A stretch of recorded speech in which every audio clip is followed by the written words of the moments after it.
And you are in the City and Community Relations Committee meeting of the Concord School Board. I have this call to order with a statement because of our emergency meeting status. As chair of the Concord School Board's City and Community Relations Committee, I find that due to the state of emergency declared by the governor as a result of the COVID-19 pandemic, and in accordance with the Governor's Emergency Order Number 12, pursuant to Executive Order 2020-04, this public body is authorized to meet electronically. The business we intend to conduct today is necessary due to the need to review our financial... Sorry, I cribbed it from another committee, but that part is not important. We do not plan to take public comment today, but we encourage the submission of comments via email at concordinfo@sau8.org.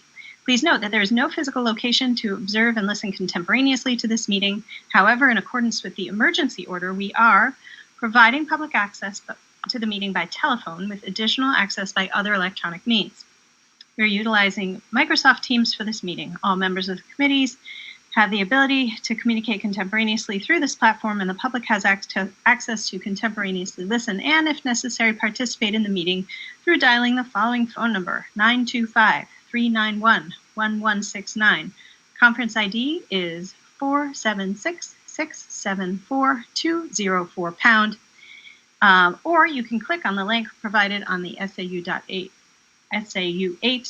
website. The meeting is being broadcast contemporaneously on Concord TV's educational channel, which is channel 6, or youtube.com/ConcordNHTV. And a recording of the meeting will be posted on CCTV's website following the meeting. We are also provided public notice of the necessary information for accessing the meeting, including how to access the meeting using Microsoft Teams or telephonically. The meeting and pertinent instructions were posted on the website of the board at sau8.org more than 24 hours prior to the meeting and are highlighted at the top of the website. If anyone has any trouble accessing the meeting, please call 603-513-9008. In the event the public is unable to access the meeting will be adjourned and rescheduled, but I think that we're in order, so good. We're going to start the meeting by taking a roll call. All members are participating remotely tonight, and any votes taken during the meeting will be done by roll call vote. When each member states their presence, they can also state whether or not there was anyone in the room with them, which is required under the Right to Know law. And please mute your microphone when you are not speaking and wait to be recognized. Although we're a small group, it's okay with me if you jump in sometimes. So I'll call the roll of committee members. My name is Liza Poignet. I'm the chair. Is Mr. Croto present? I am present, and I am alone. Thank you. Is Mr. Parker present? I'm here, and I'm alone. Thank you. And Ms. Smith?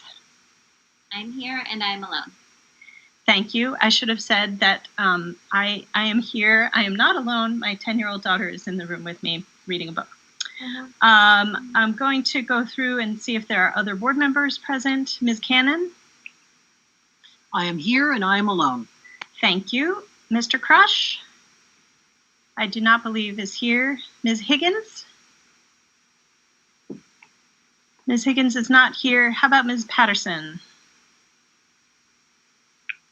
And Mr. Richards? I am here and I'm alone, although my wife Beth may pass through on occasion. Okay, very good. Thank you, everyone. Superintendent Murphy is as well here with us electronically. Superintendent Murphy, can you please let us know if there are other district staff present? I'm here, and I believe that I am alone. So okay. I believe that there are other members of our central office team here, unless I missed somebody, but... Okay, that sounds good. You have me. Thank you very much. So I'm going to do a review of the agenda real quick, and then a very quick recap of the work that this committee has done over the last couple of years. And then I'm going to hand it over to Superintendent Murphy for her update.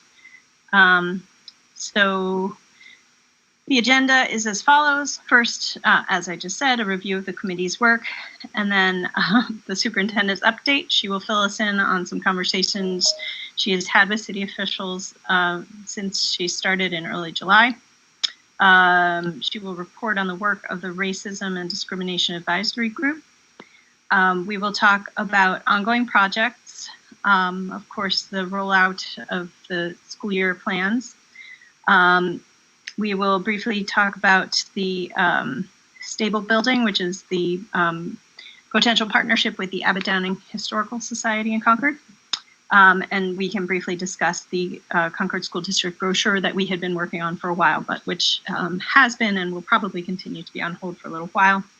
And there will be time for new business at the end and to plan our future schedule.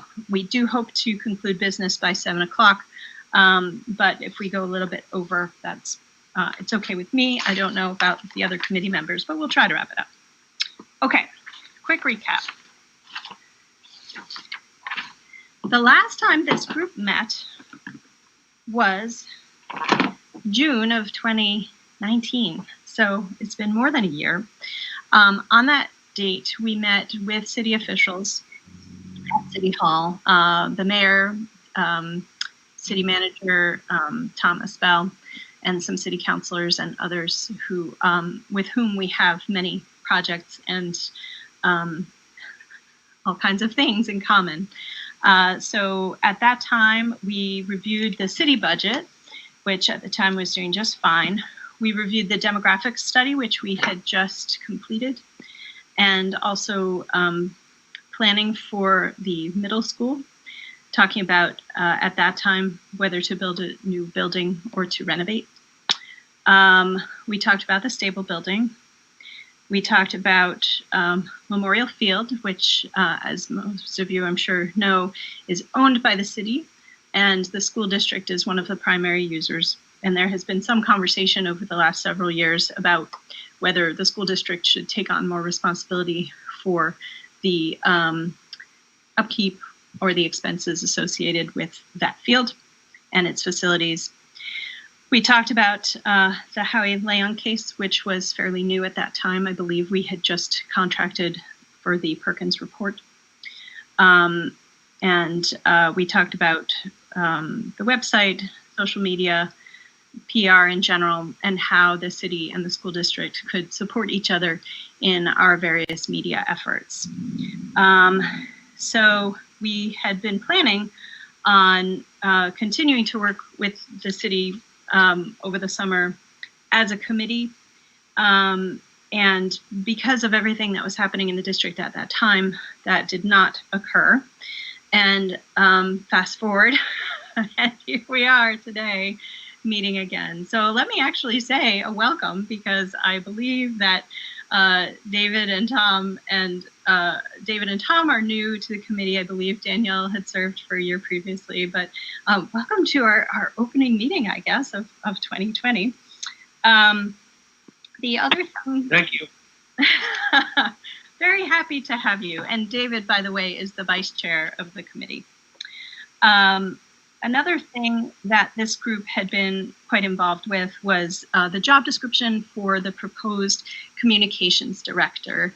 And I mention it because I hope that it will come up year after year after year until the district finds room in the budget to hire someone, because I really think, and I think that the last 2 years have illustrated time and again how beneficial it could be to have a person who really knew what was going on in the district and could pull all the information together and disseminate it out into the community among the school leadership and the students. I still think that that would be a perfectly excellent way to spend some of the district's staff money, as short as it always seems. So that's my favorite soapbox, as you all know. I'll get off it now.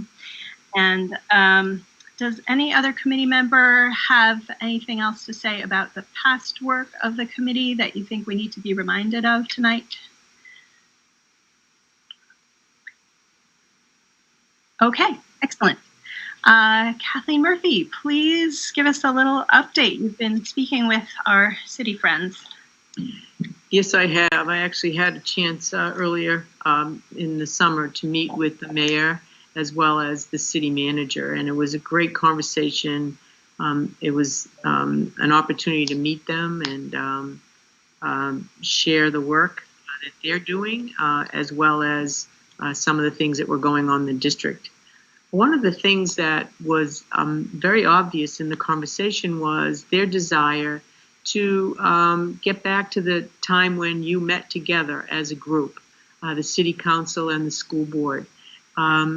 We didn't set any parameters around that, but we did talk about having it at least a couple times a year, and they felt it was a valuable exercise for everyone to undertake, so that they could talk about shared concerns. And some of the issues that you just brought up, Memorial Field came up in our discussion, the stables came up in our discussion, and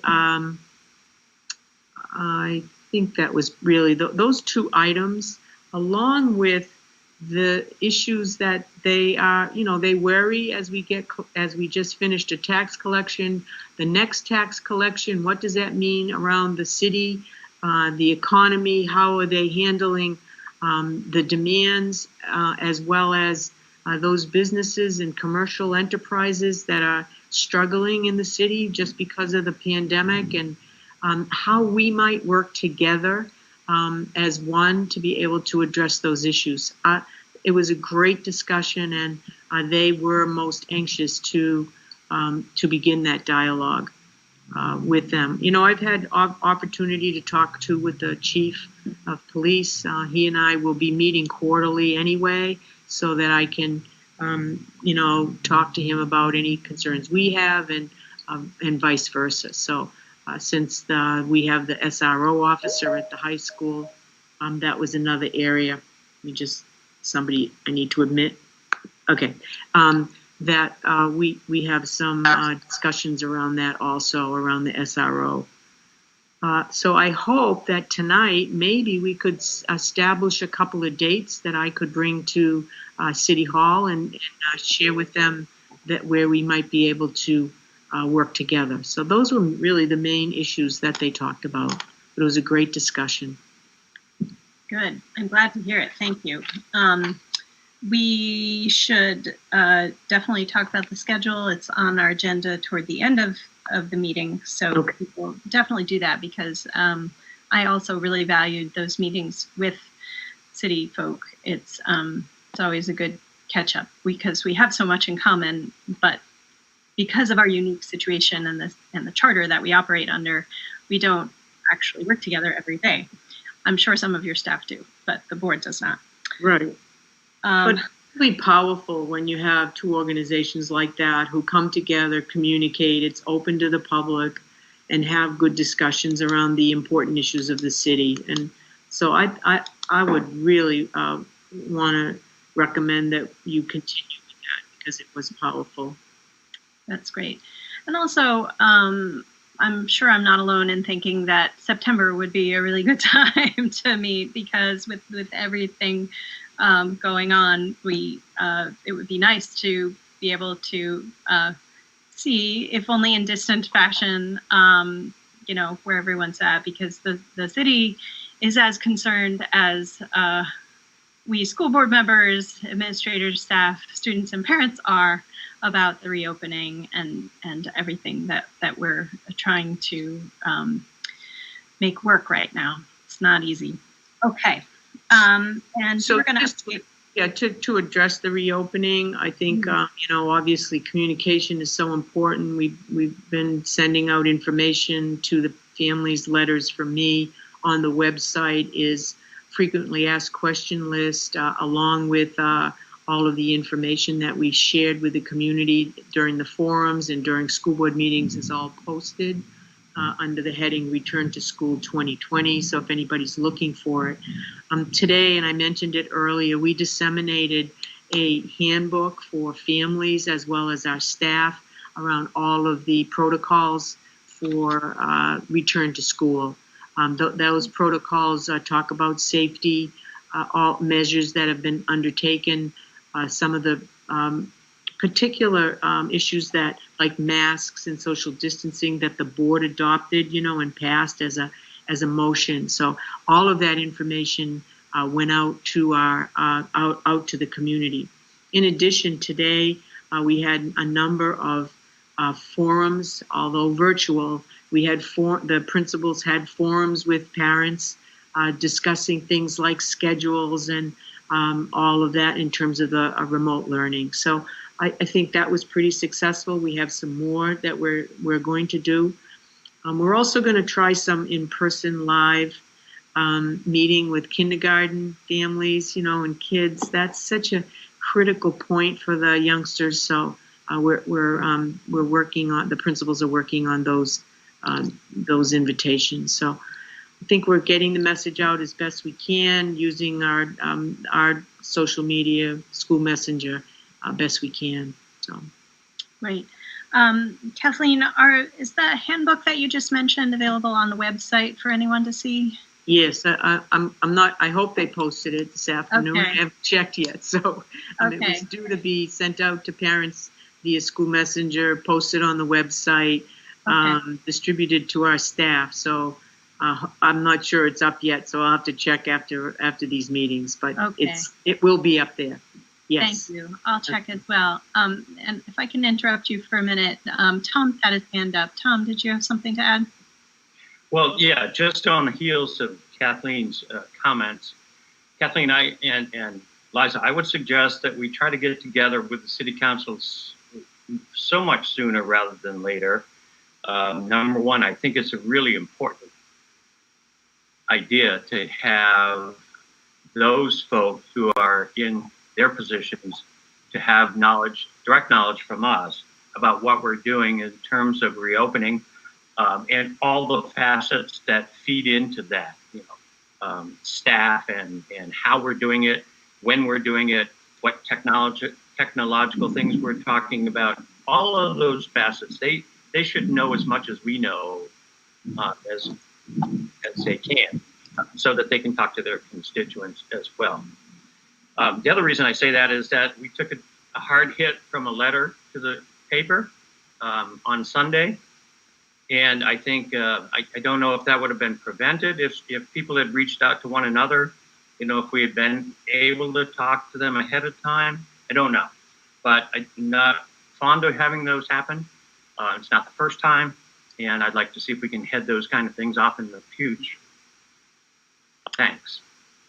Thank you, Tom. I think that that's a really good idea, and I wonder if we could explore the possibility. We used to meet in the morning on Fridays at maybe 7:30 at City Hall. The room at City Hall is too small. We won't be able to do that, but I wonder if we should scramble to put something together in the next week. Kathleen, do you think that would be possible? That'd be real quick. Yeah. That no problem at all. We'll make those contacts and get that scheduled. I agree with Tom. I think it's an important dialogue for you to have. All right, great. Let's get it done, and let me know if you need me to reach out to anyone and set that up. I have a few comments here coming through the chat. There are parents who did not receive notice of the parent forums. I will say that I got, personally, for my own child's elementary school, I got kind of a one notice maybe last Friday, and then there was a last minute scramble today because they had to change platforms. So I hate that we're still having technical difficulties preventing us from getting great notice. I think the notices are coming from each building versus the district office. So two things. One, I'm going to ask Kathleen to just let people know how they should be receiving notices of meetings. And number two, to let us know how we can see the recordings of the meetings once they're available. So those meeting notices should have gone out from the building administrators via all of their student lists and via school messenger. Now some of them haven't been held yet, and for instance, the high school was last week. So if anyone's asking about the high school, that one has already been completed. And again, good feedback on it. But I'll have to check on the rest of them and why somebody hasn't received notice, because I know they're all planned. I'll check with them in the morning. Again, the notice should come from them via school messenger in their email. Let's also, try, and this committee is obviously not in a position to tell any staff what to do, but it sure would be nice if it were more than just school messenger, because school messenger, it's not the most reliable thing for everybody. It has not been for me. So, we could also be finding other ways of getting the message out. And I think one thing that's important is that even if, let's say, there was a meeting for Rundlet, I don't think that the notice has to only go to Rundlet families. I don't see any reason why it can't be a public meeting posted on our website. This is a really critical time, and I think the more the merrier. So let's open it as wide as we can. I think that would be useful to do. Thank you. I don't know if they've been posted on their individual websites either. I'd have to go back and check every website to see if they posted that notice on there too. So I will follow up on that in the morning and to ensure that those messages are getting out to our families and to our community, as you said. Okay, thank you very much. Were you all set talking about, there were a couple other things that you were going to update us on. So just want to make sure you were done with the last topic before we move on to the next. Oh, but actually Dave has had his hand raised. I'm sorry, Mr. Parker, go ahead and speak. Thank you. With regard to meeting with the city, I agree that this is something that we have to do with more regularity. On the other hand, we have been incredibly barraged by so many different things. And, and some of our decisions are getting some scrutiny. I don't think that's necessarily a bad thing. And as much as I feel badly for us when I get one of those letters, I don't necessarily agree with Tom that some of these things are going to happen when we make decisions, and maybe some of the consequences or unforeseen consequences, we're going to take some hits, and we need to be able to defend those decisions or recognize that maybe we have to re-examine them. This is a political process, and this is the city. But I think you could probably avoid some of that public scrutiny if we had some more regular meetings, or we had a vehicle for responding to the public, and that's been hard for us. I think as someone that's relatively new to the board, we listen to a lot of people, but we, as often happens, we can't respond. Given the nature of our process, and so this is bound to happen, and it's not, unfortunately, the worst thing. I mean, we get into this make a difference, not necessarily to be popular, but yeah, I think it would be better if we could meet with some regularity. So thanks a lot. Agree completely. Thank you, David. And Mr. Richards, please speak. Les, I was just going to ask, can we put, I know probably several people don't know how to sign up for School Messenger. Can we put instructions on how to sign up for School Messenger either on our website or someplace where parents can, have a step-by-step instruction on that? Sure, let's do it. I mean, it's probably there, but it shouldn't be hidden. So maybe we can work with Pam McLeod to make sure that it's front and center. And also updating records, I understand, can be a little bit challenging. We've had some old obsolete email addresses lingering in there for a long time, and usually it's funny, but sometimes it's not when you're not getting what you need. Thank you. Any way we can let parents know how they can update their information, or how to sign up for School Messenger to make sure that they're getting it. We knew about the meeting at the high school last time. We were checked it came through our School Messenger, but I know not everyone has updated information or may have even signed up for it yet. So any information we can put out there to help people, I think it would be great. Thank you. Thank you. And I believe Tom had a hand up as well, or was that an old hand? Should have been an old hand. I tried lowering. Okay, thank you. Okay, now back to Superintendent Murphy. So do you want me to move on to the report on the racism advisory? Is that where you'd like to go next? Yes, please. Okay. That'd be great.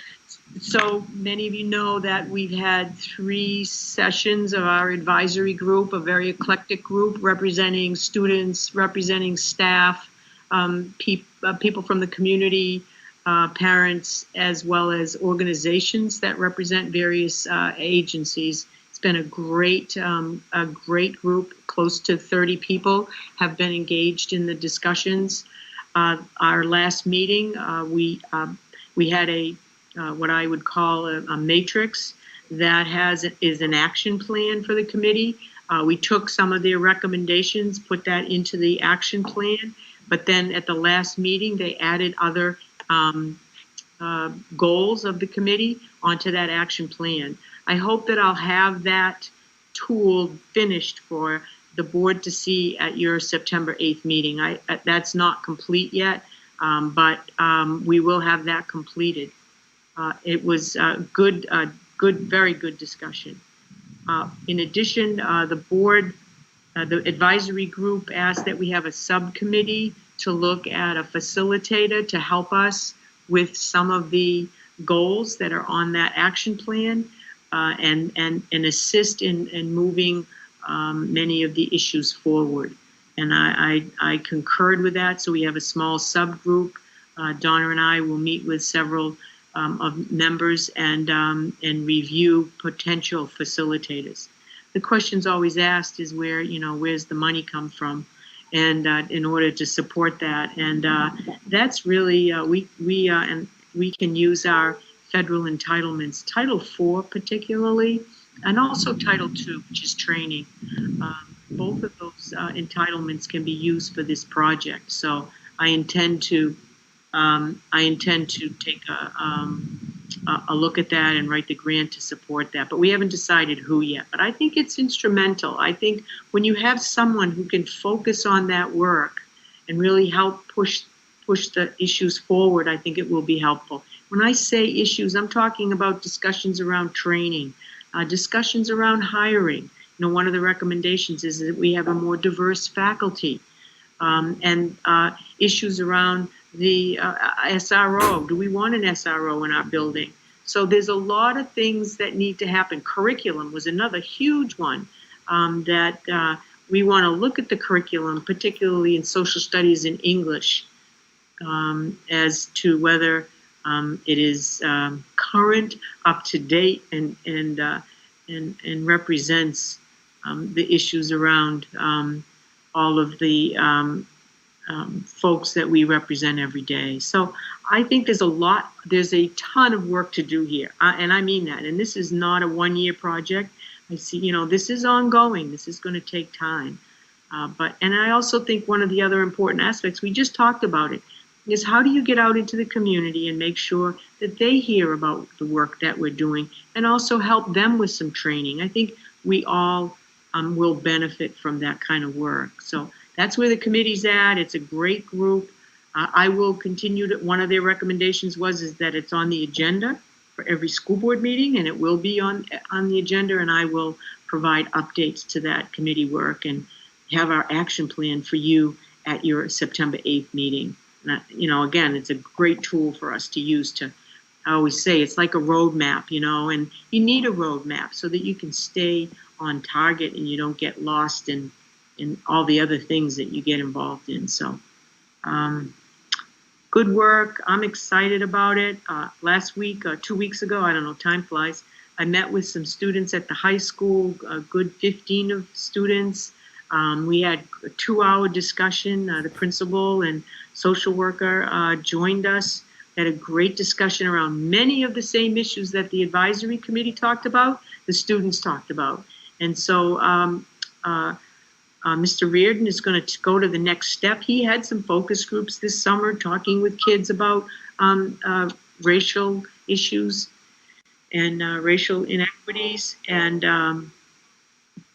he's going to continue this work. And he's actually got a little panel that's going to meet with the social studies department and talk about their perceptions of the curriculum from the student eyes and share that with the teachers. And I thought that, would be a fabulous discussion to have. So he's going to help facilitate that at the high school.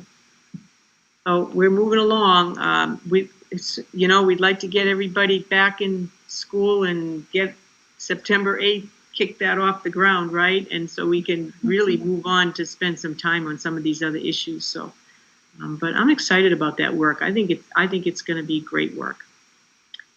Thank you for that update. Indeed, I think it is some of the most important work that we're doing, even though it's hard to have a laser focus on it right now with everything else. It's very important. So thank you for taking the ball, and it's really good to hear that so many things are happening. Thank you. Okay. Is there anything of the things that you've been updating us on? Are there ways that you can see the committee helping push things forward? Our charter is really specific to city and community relations, but looked at a certain way, it could be anything. So I hope you will feel free to call on the committee if there's any way that we can be of use.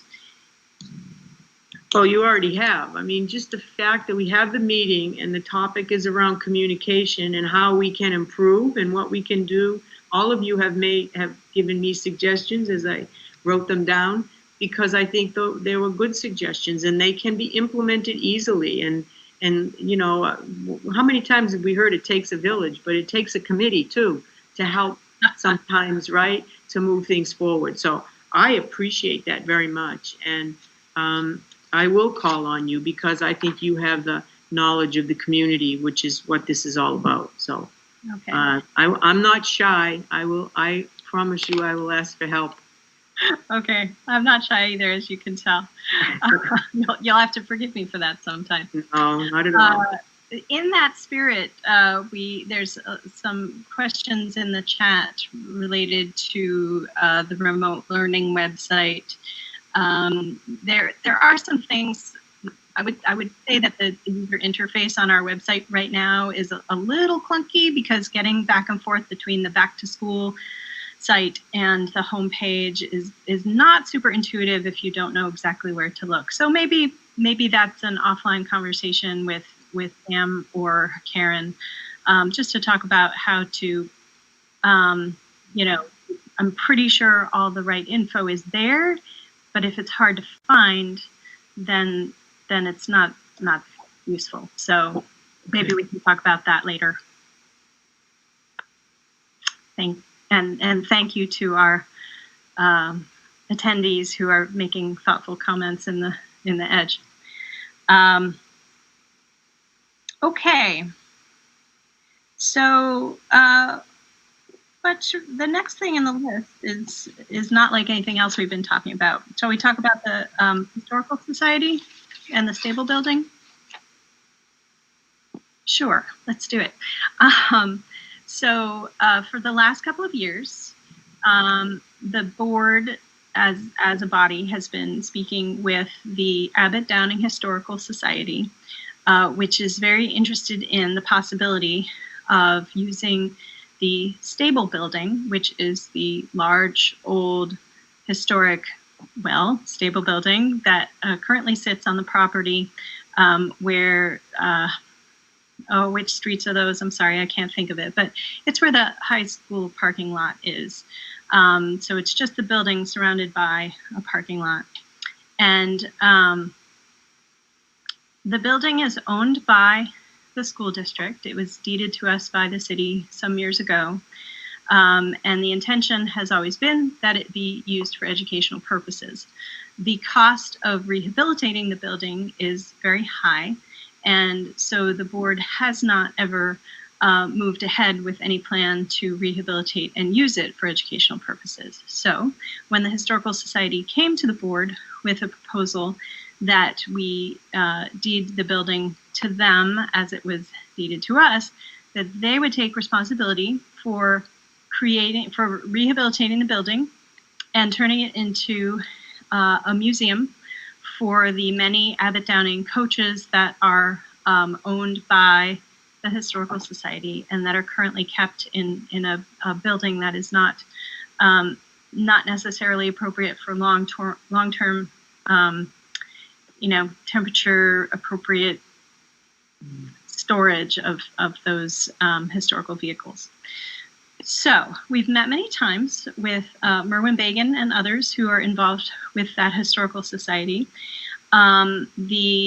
This committee and the Facilities Committee and the full board have voted at times to proceed with the planning.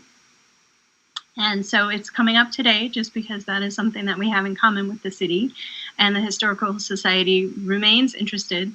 And well, maybe now is a good time for them to be working on the planning. While maybe some of their volunteers have more time on their hands. So I'm just putting that out there. It's already been voted on by the board as something we want to pursue.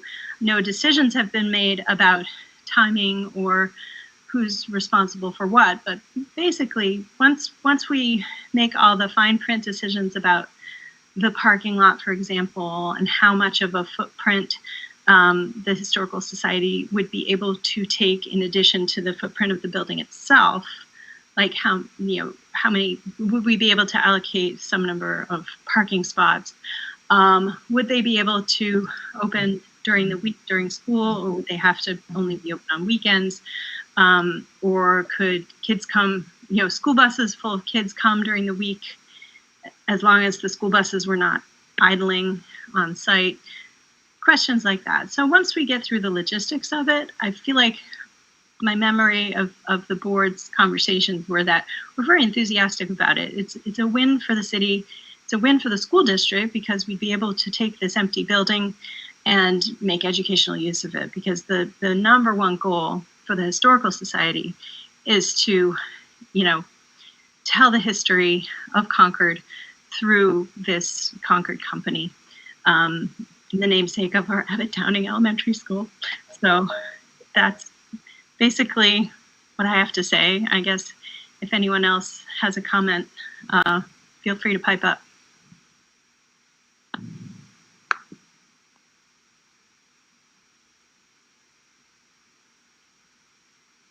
All right, Kathleen, it looks like you have your hand up, but you don't need to. Yeah, I did just to say that I think the city officials want to discuss that with you. I think that's one of the agenda items that they will have at the meeting in September. So just let you know they are interested in discussing that with you.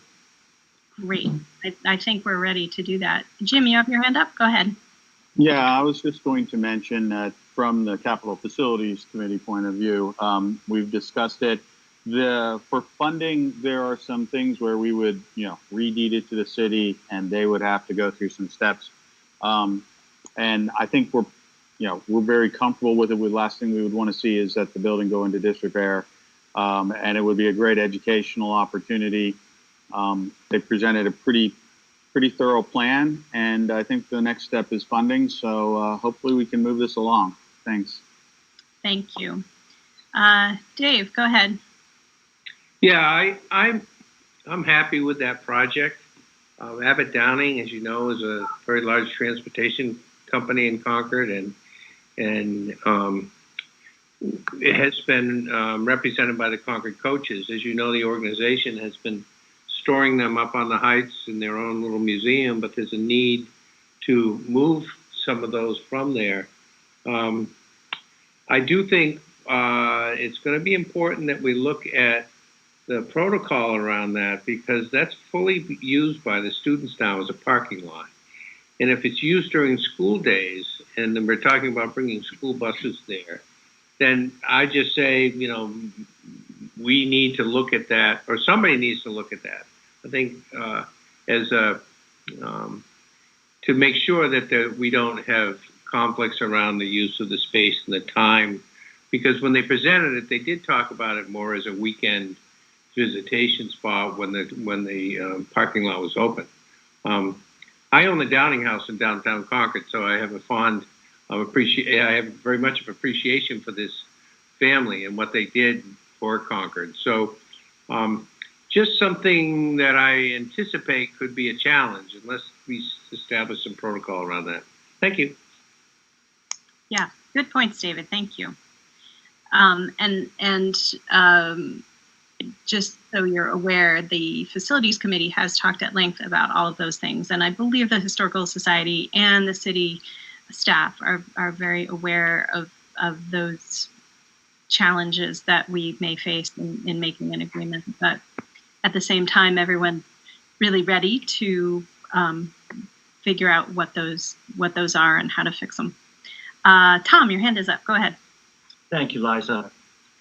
So the other thing that the project has going for it, and I think that eventually we would have going for us and the city would have going for them, is that two of the main characters, Prescott and Bagan, are longtime Concord folks. They're very, very dedicated to the community, very dedicated to the Abbott Downing project, and so I think that really is a plus in my mind. They're not folks that we don't know. Yeah, really good point. Thank you. Anything else about the Abbott Downing Historical Society partnership? And if not, we'll just take it to the next step, which is the next city meeting. Go ahead. Just one question. Is the land there, and I went over, Matt and I went over and looked, because I visited all the schools early on in July. Is that landlocked in the sense that there's nowhere else to go around it? Are you familiar, the parking lot, is there any additional land that is around that piece or is it landlocked where that's it, you can't move anywhere else? Do you know anything about that piece? I'm not looking at a map, but I think it's pretty landlocked. So there's the two entrances on the south side, the two curb cut. And then there used to be a curb cut on the north side, but I think that went away when the building was torn down on the north side. So there is that small parking lot on the north side, but that's, we could bust through there potentially, but I don't at all believe that would be the first consideration. And I think to the east and west, it's private property. Okay. Jim, do you know anything different? You're pretty accurate. There's private property along Warren Street. I think we pretty much butt up against Pleasant Street. There's a small creek that separates the parking lot from the former daycare facility, so it's really not accessible through there other than on foot traffic, and all we have there is the daycare facility pad and parking lot that was there. So there's not a lot of options with regards to that, other than the private property options. I believe their plans were to just bring buses in from Warren Street, drop the students off, and then have them proceed out the Pleasant Street exit and then park remotely off the site. So as Dave said, we talked extensively about timing, when the hours would be open, because as you know, the students come in, or during normal times, they generally come in early in the morning, and then they're there till approximately 2:30 in the afternoon. So there's still some details to work out. So, but Thank you. I'm all for moving forward and exploring those details. Thank you. The little footbridge, Jim, that crosses the creek, I assume that's our responsibility? I believe it is. I believe that's part of the property, and Matt Cashman could answer that question better than I. But I believe that whole property is ours, and we maintain it. Okay, thank you very much. Okay, I'm going to do a quick update about the brochure. So anyone who happens to have been watching the activities of this committee for a couple of years is aware that for a while we were working on a big glossy brochure that was going to have all kinds of information about each of the schools and educational approaches and all the different ways that we support kids from the time they enter the system until they graduate, and all kinds of great facts and figures and stats and beautiful pictures. And the idea was to have a real effective, think of the annual reports that you get from your favorite nonprofits, just a standalone piece that would be a snapshot in time. Here is the Concord School District. Here's what we do. Here's how many people we serve. Here's what we can offer to children and families. And that was not only for existing students, student families, and community members, but also we talked to the Chamber of Commerce and real estate agents, and we had this whole thing going where people were really hungry for information about the district that wasn't all that easy to find. So we worked on it for a long time. I would say that we were not all that close to having a finished product when we kind of decided to put it on hiatus.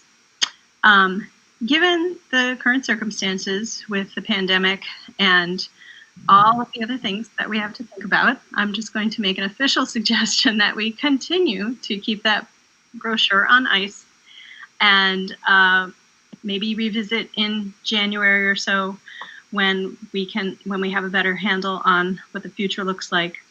I still think it's an important piece of work. I just don't think it's a priority at this moment in time. So just wanted to ask the committee how they feel about that.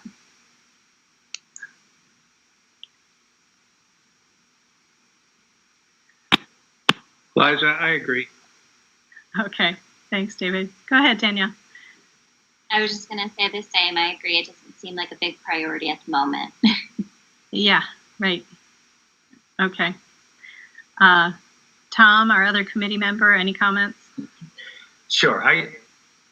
I know that the principals are going to be overwhelmed for a few months, so I absolutely agree. But I would ask Kathleen to put that on your teaser file, if you would, for something that the principals can't forget. Many of them have a good start.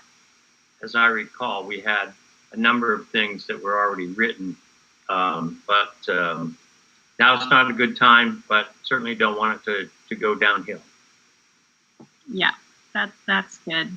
And the other thing that we talked about a little bit was hiring a professional editor to bring together, because there were a lot of pieces that had already been written, but it was very, very dense and needed a little, I thought, a professional eye to kind of cut a lot of it, and then possibly someone to also design it into a really beautiful package. But it sounds like everyone's in agreement that we add it to the tickler file for the new year when everything will be better. And we can start talking about it again in a few months. Thank you. Go ahead. Just a comment, and I don't disagree with you. There's a lot on our plate, but now more than ever, you need effective communication and tools to get the message out. I know that's crazy, but you know what? You need tools like this. You need tools that attract people to want to live in Concord, that want to know more about your district. You know, you are the greatest secret in the state, right? And you want to be able to showcase it. And so if you could do me a favor and send me whatever you have. I've not seen anything. I digging around, I haven't seen any of it. I would love to see it, and give me a chance. Tom, I will put it on my tickler list. That list gets longer, but that's okay. But I think that's something that you don't want to let go too long, because I think now more than ever you need those effective tools. All right. Well, I like that too. You know, so, that's yeah. Let me look at it and let me think about it. You know, I do have Karen. I do talk to Karen occasionally. I try not to use her too much because I don't want to spend the money, but I certainly would get some feedback from her about, you know, some thinking around communication, since that's her field too. Okay. Karen Schwartzman, remember I used her to help when I first came, to help craft some things that I wanted to make sure they were communicated properly. But I would use that for advice for me also. Okay. So that sounds good. Send me what you have, or direct me to where I can find it. All right, how's that? Sounds good. Thank you. I will do that. Okay. So back for a moment to our future schedule. It was our habit to meet with the city about 3 times a year, and then we would meet as a committee at the district office every other month or so. As a general prospect, does that seem like a good schedule for everyone?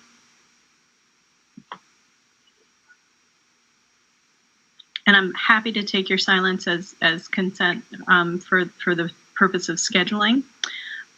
So we'll go ahead and get that city meeting scheduled as soon as we can.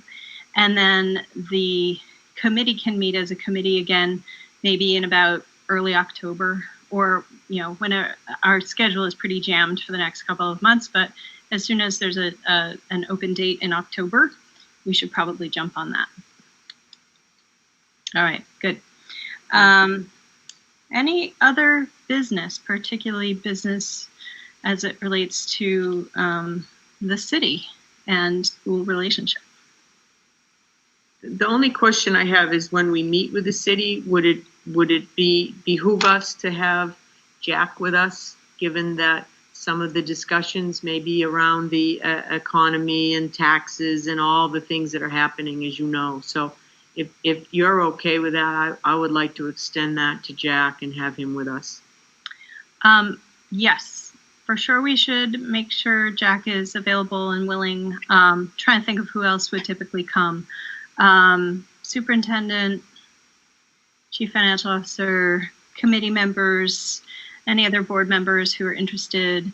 On the city side, it's usually, as I said before, the mayor, the city manager, the comptroller, and a handful of city councilors who make a point of coming.